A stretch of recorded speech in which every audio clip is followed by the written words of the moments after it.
আমি চাই না যে আমার আরেকটা ভাই কিংবা বোন কিংবা বাবা কিংবা মা রাতের বেলা জেগে জেগে ডাকাত পাহারা দিয়ে অন্যায়ের প্রতিবাদ আমরা করতে পারবো না কারো চাপের জন্য। আসলে আমরা আমাদের সিস্টেমকে ভালোবাসতে পারি না, কারণ আমাদের সিস্টেমের মধ্যেই গোলমাল আছে। নিজের স্বার্থকে বাদ দিয়ে দেশের স্বার্থ নিয়ে কাজ করতে হবে। আমরা যারা শিল্পী সমাজে কাজ করি, আমরা যাতে আমাদের মত প্রকাশের স্বাধীনতা পাই, আমাদের সাথে যাতে ওই ব্যাপারটা আবার না ঘটে যে আমরা যা বলতে চাই অন্যায়ের প্রতিবাদ আমরা করতে পারবো না কারো চাপের জন্য কিংবা কারো ভয়ে আমরা আসলে সত্যি কথা বলতে পারবো না, এটা আমরা চাই না। অবশ্যই আমাদের অনেকগুলো দাবি আছে, আর এই মুহূর্তে সবচেয়ে বড় দাবি হচ্ছে যে এই মুহূর্তে যে সহিংসতাগুলো হচ্ছে গত 5 তারিখের পর থেকে যা যা ঘটে যাচ্ছে সেগুলোকে প্রতিহত করতে হবে। কোয়ালিটি সম্পন্ন আন্তর্জাতিক মানের still bar CSRM, committed for better still.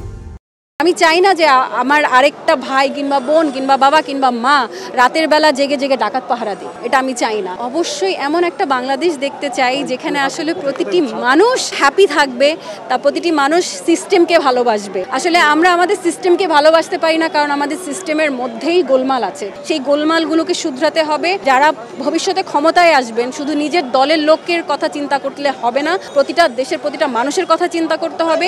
নিজের দলের মানুষকেই আপনি টাকা পয়সা দিয়ে ব্যবসা বাণিজ্য দিয়ে একদম লাটে উঠিয়ে রাখবেন, আর অন্য দল কিংবা অন্য যারা এদের মতবাদ আছে তাদেরকে আপনারা পিছিয়ে রাখবেন, দমিয়ে রাখবেন, এটা চলবে না। যারাই আসবেন ক্ষমতায় মাথায় রাখতে হবে যে আসলে আমাদের পূর্ববর্তী সরকারের যে পরিণতি হয়েছে সেটা আপনাদের সাথেও হতে পারে। তো সবাইকে সাবধান থেকে এবং ন্যায়ের পথে থেকে সুন্দর সুষ্ঠু খুব সুন্দর একটা বাংলাদেশ গড়তে হবে। সিস্টেমের অবশ্যই যেটা সঠিক সেটার মধ্যেই থাকতে হবে।